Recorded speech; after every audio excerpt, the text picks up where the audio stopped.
Selamat malam. Apa kabar, sahabat Papa Onis? Kita bertemu lagi di nadi hitam Papa Onis. Malam ini, udara terasa sedikit lebih berat dari biasanya, seolah membawa pesan dari sudut-sudut gelap yang selama ini kita abaikan. Kisah yang akan saya bawakan kali ini adalah kiriman dari seseorang yang ingin identitasnya tetap terkunci rapat. Sebut saja ia bernama Sekar, seorang sahabat dari lereng pegunungan Kapur, Jawa Timur. Ia ingin berbagi sebuah luka yang belum mengering, tentang pengkhianatan yang dibalut jubah kesalehan.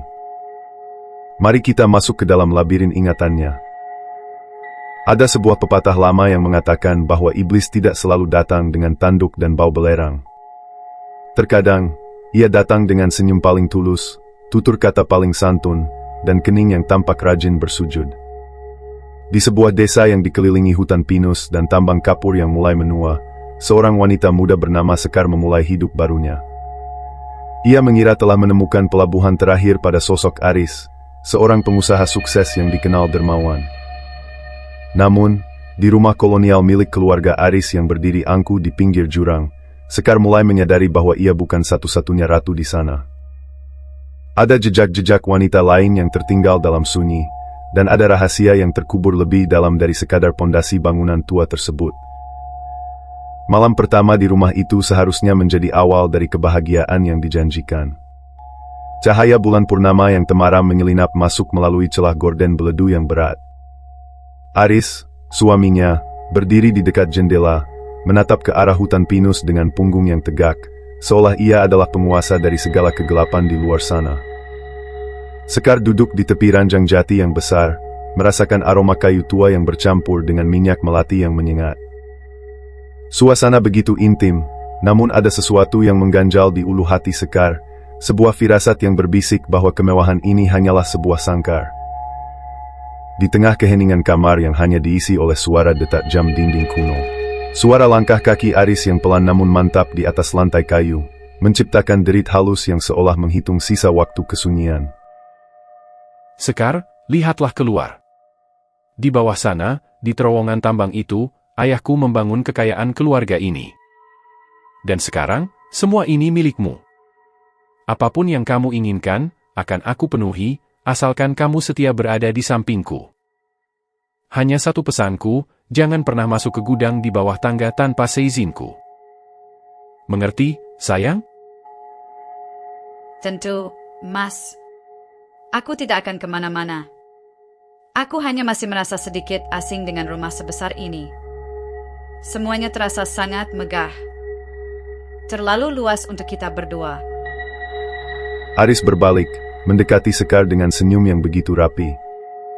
Ia duduk di samping istrinya, membelai rambut Sekar dengan jari-jari yang terasa dingin. Sentuhan itu lembut, namun bagi Sekar, ada sensasi seperti seekor pemangsa yang sedang memeriksa kualitas buruannya.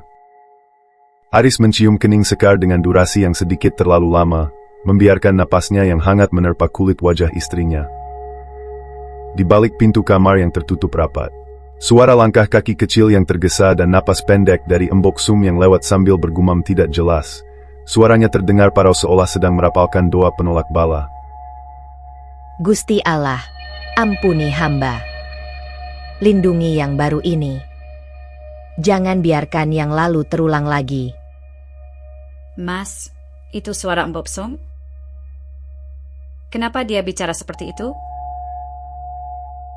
Jangan hiraukan dia, sayang. Embok Sum sudah tua, pikirannya sering melantur sejak kematian adik perempuannya. Dia hanya butuh istirahat. Sekarang, fokuslah padaku. Malam ini adalah milik kita.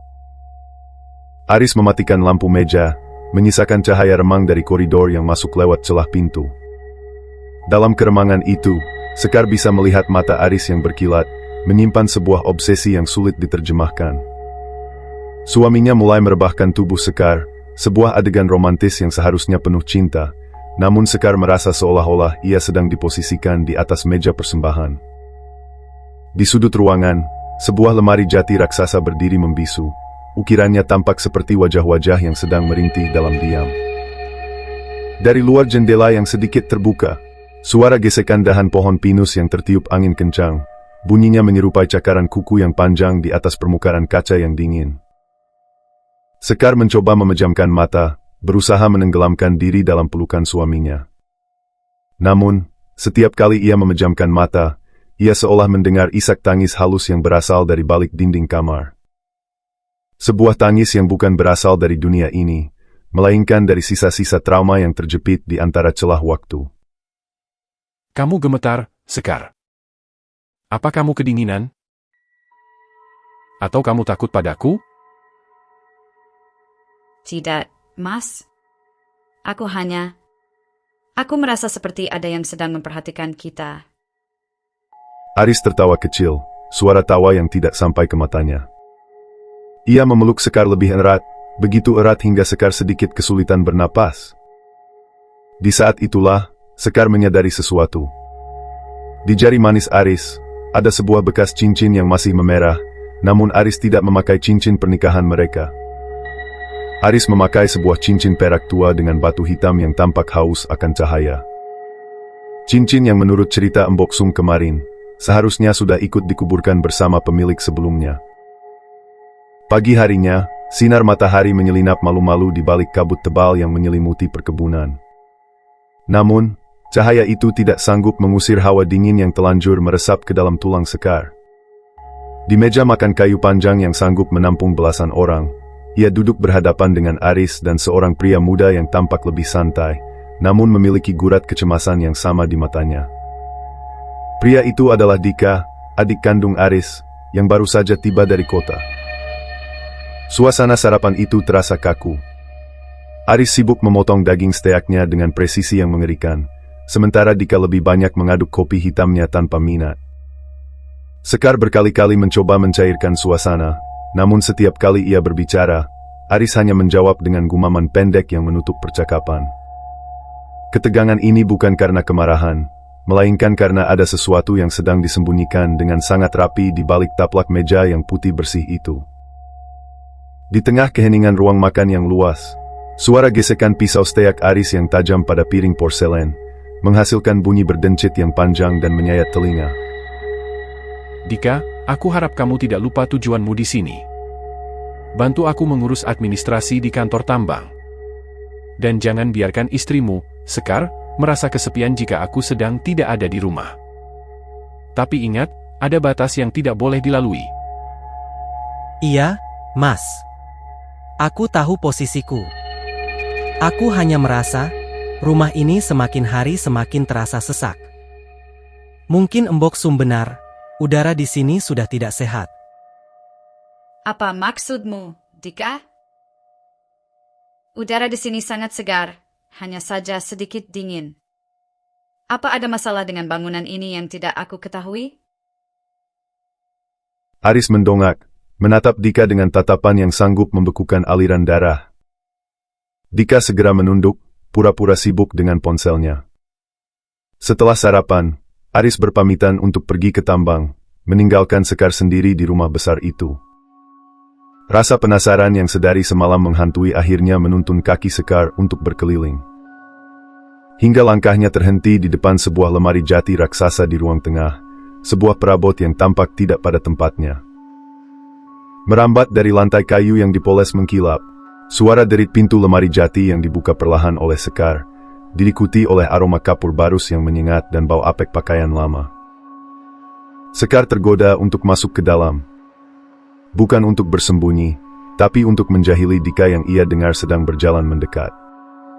Ia ingin melihat reaksi adik iparnya itu jika tiba-tiba ia muncul dari dalam sana. Sekar menyelinap masuk, menutup pintu lemari hingga hanya menyisakan celah tipis. Di dalam kegelapan yang klaustrofobik itu, jari-jarinya menyentuh sesuatu yang lembut di sudut bawah lemari. Sebuah koper kulit tua yang terkunci. Tepat di luar daun pintu lemari yang berat, suara langkah kaki Dika yang berhenti tiba-tiba, diikuti oleh suara pemantik api dan embusan napas yang berat. Mas Aris gila. Dia benar-benar akan melakukannya lagi. Sekar wanita baik, dia tidak pantas berakhir seperti Melati atau Sari. Aku harus bicara, tapi kalau aku bicara, aku yang akan berakhir di jurang itu. Jantung Sekar berdegup kencang. Suaranya terasa seperti genderang perang di telinganya sendiri. Melati? Sari? Siapa mereka? Melalui celah lemari, ia melihat Dika mondar-mandir dengan wajah pucat. Dika mengeluarkan sebuah botol kecil dari sakunya, menatapnya dengan tatapan nanar sebelum menyembunyikannya kembali. Di dalam kesunyian lemari yang mencekam, suara gesekan kain saat Sekar tanpa sengaja menyinggol koper di bawahnya, menciptakan bunyi, buk, yang rendah namun jelas di ruangan yang sunyi itu. Siapa di sana? Embok Sum? Keluar. Dika, ini aku. Aku sedang merapikan baju-baju di sini. Sekar keluar dari lemari dengan wajah yang berusaha ia buat sealami mungkin, meskipun tangannya gemetar hebat. Dika menatapnya dengan mata terbelalak, seolah melihat hantu. Keheningan di antara mereka menjadi begitu tebal, hingga suara detak jam dinding di ruang tengah terdengar seperti dentuman palu hakim. Mbak Sekar, jangan pernah masuk ke dalam situ lagi. Dan tolong, kalau Mas Aris memberi Mbak minuman atau obat malam ini, jangan diminum. Tukar saja. Itu untuk kebaikan Mbak. Malam kembali turun, kali ini dengan kabut yang lebih pekat, seolah ingin menyembunyikan dosa-dosa yang mulai tercium baunya. Di dalam kamar utama, lampu-lampu temaram memberikan bayangan panjang yang menari di dinding, sementara aroma minyak melati kembali menyeruak, kali ini terasa lebih memuakkan bagi Sekar. Peringatan Dika di ruang tengah tadi siang terus bergema di kepalanya, seperti lonceng kematian yang berbunyi jauh di dalam labirin pikirannya. Aris masuk ke dalam kamar dengan langkah yang begitu halus, hampir tanpa suara. Ia sudah mengganti pakaian kerjanya dengan jubah mandi sutra berwarna hitam pekat. Di tangannya, ia membawa sebuah baki perak kecil dengan 2 gelas air putih. Wajahnya tampak begitu tenang, terlalu tenang untuk seseorang yang adiknya baru saja memperingatkan tentang kematian. Ia meletakkan baki itu di meja samping tempat tidur, lalu duduk di depan meja rias, menatap pantulan Sekar melalui cermin besar yang permukaannya mulai buram. Di tengah kesunyian kamar yang hanya diinterupsi oleh gemericik hujan, suara denting gelas kristal yang bersentuhan dengan baki perak saat Aris menyodorkannya ke arah Sekar. Kamu terlihat pucat malam ini, Sekar. Pasti udara pegunungan ini membuatmu sulit beradaptasi. Aku sudah menyiapkan air mineral dengan sedikit tambahan vitamin agar kamu bisa tidur lebih nyenyak. Minumlah, sayang. Terima kasih, Mas. Kamu selalu perhatian. Tapi aku merasa tenggorokanku sangat kering. Apa boleh aku mengambil air dingin di dapur sebentar? Tidak perlu. Minumlah yang ada di depanmu. Aku tidak ingin istriku kelelahan turun naik tangga di tengah malam yang dingin seperti ini. Habiskan sekarang, sebelum airnya menjadi tidak segar. Mata Aris terpaku pada gelas itu, lalu beralih ke mata Sekar. Ada tekanan yang tidak terucapkan dalam kalimatnya. Sekar merasakan tangannya mendingin. Ia meraih gelas itu, merasakah permukaannya yang licin. Di saat yang sama, ia melihat sebuah kesempatan. Aris tiba-tiba menoleh ke arah jendela saat suara guntur menggelegar di kejauhan. Dengan gerakan secepat kilat yang didorong oleh insting bertahan hidup, Sekar menuangkan isi gelas itu ke dalam pot tanaman hias di samping ranjang dan menggantinya dengan air dari botol semprotan bunga yang ada di bawah meja. Mengiringi suara guntur yang menggelegar di langit hitam, suara tegukan air yang dipaksakan oleh Sekar, diikuti oleh bunyi gelas yang diletakkan kembali ke atas meja dengan sedikit keras.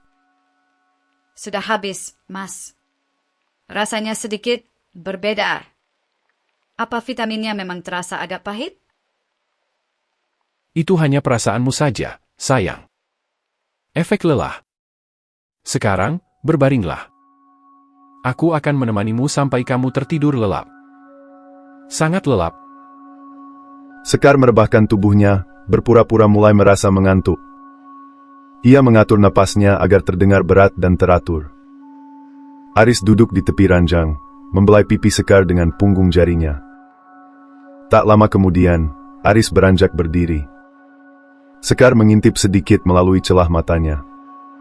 Ia melihat Aris berjalan menuju lemari jati raksasa itu, mengambil sebuah kunci dari balik lukisan tua, dan membuka laci tersembunyi di bagian bawah lemari.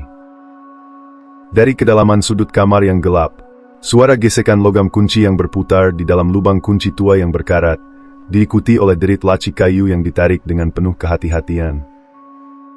Aris mengeluarkan sesuatu dari sana. Sebuah koper kulit, koper yang sama dengan yang dilihat Sekar siang tadi.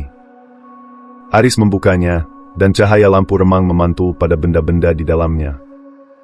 Ada seuntai kalung emas yang putus, beberapa lembar foto wanita yang wajahnya telah dicoret dengan tinta merah, dan yang paling mengerikan, sebuah dokumen asuransi jiwa dengan nama Sekar yang sudah tertera di sana, lengkap dengan stempel persetujuan yang tampak masih basah. Satu lagi, sebentar lagi semua ini akan selesai, Melati. Sari, kalian akan punya teman baru di bawah sana. Dia sangat cantik, bukan? Sama seperti kalian saat terakhir kali aku melihat napas kalian terhenti. Sekar harus menggigit bibirnya kuat-kuat agar tidak berteriak. Air matanya meleleh tanpa suara, membasahi bantal sutra yang kini terasa seperti kain kafan. Ia menyadari satu hal yang menghancurkan hatinya. Pria yang ia cintai bukan hanya seorang pembunuh, melainkan seorang kolektor nyawa yang menganggap istri-istrinya tak lebih dari sekadar klaim asuransi dan piala kemenangan. Malam semakin larut, dan di luar sana, badai mulai mengamuk, seolah alam pun murka melihat kekejian yang tersembunyi di balik dinding-dinding kokoh ini. Sekar tetap mematung, mengatur setiap tarikan napas agar tetap terdengar seperti orang yang terlelap dalam pengaruh obat. Di dalam kepalanya, ketakutan telah berubah menjadi api yang dingin. Ia tahu, jika ia tidak bertindak sekarang, ia tidak akan pernah melihat matahari terbit lagi. Aris masih di sana, membelakangi ranjang, sibuk mengelus foto-foto lama dengan kasih sayang yang sakit. Setelah memastikan Aris keluar dari kamar untuk menyimpan kembali koper maut itu di gudang bawah tangga, tempat yang dilarang untuk ia masuki, Sekar segera bergerak. Dengan kaki telanjang, ia menyelinap keluar. Ia tidak menuju pintu depan, karena ia tahu Aris pasti sudah menguncinya rapat. Ia menuju ke dapur, tempat Embok Sum sering terlihat melamun menatap pintu belakang yang menuju ke arah perbukitan kapur. Di tengah koridor yang gelap dan pengap, suara gesekan kain daster Sekar yang bergesekan dengan dinding batu, diiringi detak jantungnya yang terdengar seperti deru mesin di telinganya sendiri. Embok Sum, tolong aku. Aku tahu semuanya sekarang. Mas Aris, dia pembunuh, Embok. Non Sekar? Ya Allah, sudah waktunya ya? Cepat, Non. Lewat sini. Jangan lewat hutan, Mas Aris tahu setiap jengkal pohon di sana. Masuklah ke terowongan tambang lama itu. Di ujung sana ada jalan keluar menuju jalan raya. Ini senter, dan bawa ini, rekaman suara Mas Aris saat dia bicara sendiri di gudang. Embok sudah lama menyimpannya, tapi Embok terlalu takut. Embok Sum menyerahkan sebuah perekam suara kecil yang berdebu dan sebuah kunci besi besar. Sekar berlari menembus hujan, menuju mulut gua tambang kapur yang menganga seperti mulut monster di kaki bukit. Namun, baru beberapa langkah ia masuk ke dalam kegelapan yang lembab itu, sebuah cahaya senter yang sangat terang menyorot punggungnya dari kejauhan. Merobek kesunyian malam di mulut tambang yang dingin, suara teriakan Aris yang tidak lagi santun, melainkan penuh amarah yang meledak-ledak, diikuti suara langkah sepatunya yang menghantam genangan air. Sekar, kamu tidak bisa lari. Kamu pikir vitamin itu tidak bekerja karena kamu menukarnya? Aku sudah tahu, sayang. Aku melihatmu dari pantulan cermin. Keluar sekarang, atau aku akan memastikan kematianmu tidak akan terlihat seperti kecelakaan. Sekar terus berlari, masuk lebih dalam ke labirin tambang. Bau belerang dan tanah basah menusuk hidungnya. Terowongan ini sempit, dengan langit-langit yang rendah.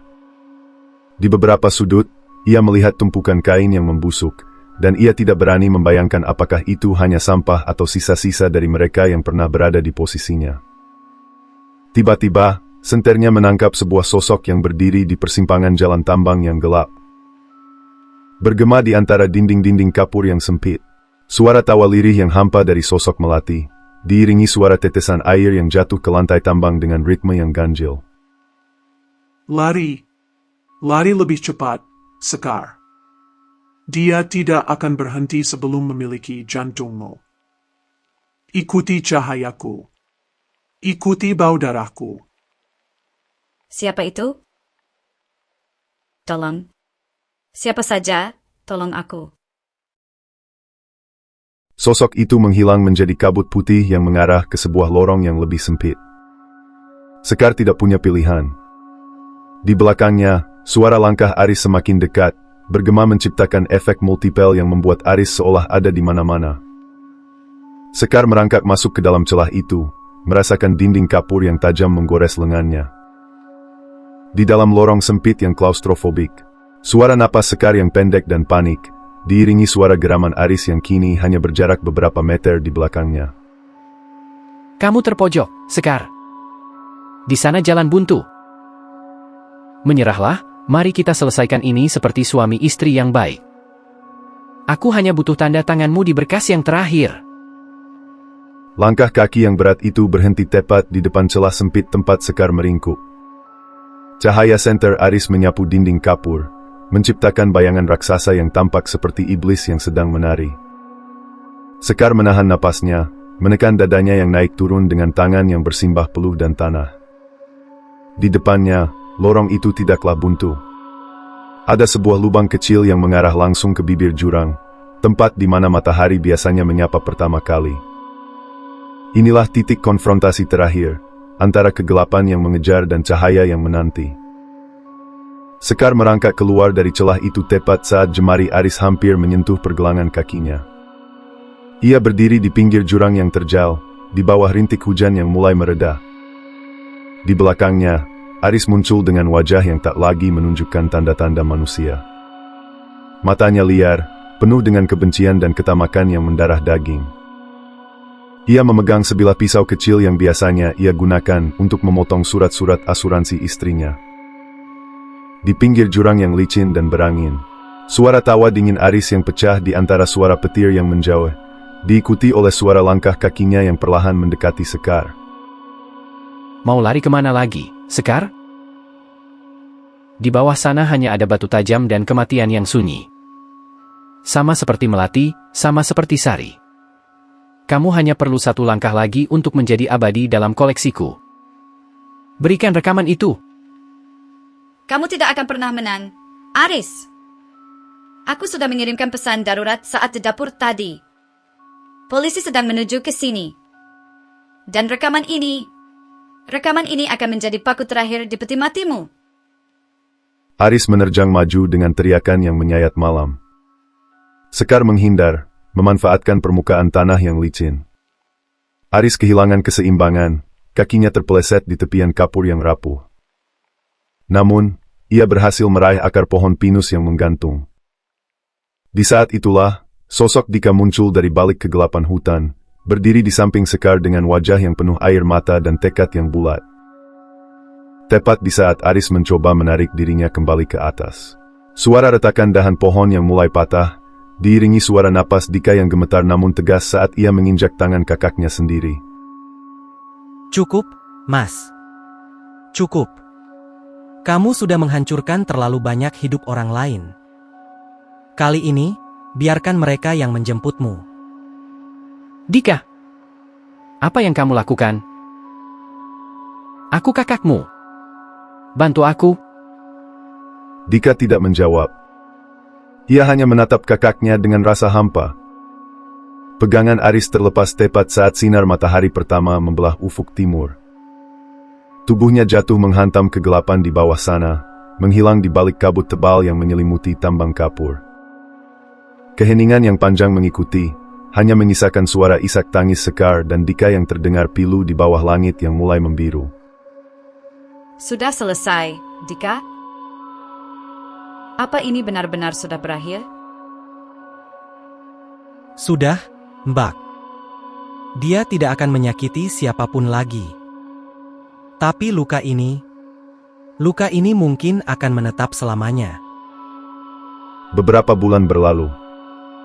Rumah kolonial tua itu kini berdiri kosong, menjadi saksi bisu dari tragedi yang pernah terjadi. Sekar tidak melarikan diri dari traumanya. Dia menggunakan sisa uang asuransi yang berhasil ia selamatkan untuk mendirikan sebuah yayasan bagi para wanita korban kekerasan domestik di daerahnya. Ia bukan lagi gadis desa yang lugu. Ia adalah seorang penyintas yang telah melihat wajah iblis dan berhasil kembali dari kegelapan. Mengakhiri kisah dengan nada yang melankolis namun penuh harapan. Suara burung-burung pagi yang mulai berkicau di sekitar hutan pinus, diiringi suara langkah kaki Sekar yang berjalan menjauh dari masa lalunya. Sahabat Papa Onis, kisah Sekar mengingatkan kita bahwa terkadang, predator paling berbahaya bukanlah mereka yang bersembunyi di balik semak, melainkan mereka yang tidur di samping kita. Keberanian untuk percaya pada intuisi adalah senjata paling mematikan. Saya Onis, pamit dari Nadi Hitam. Jagalah diri kalian, karena kegelapan selalu punya cara untuk mengetuk pintu rumahmu.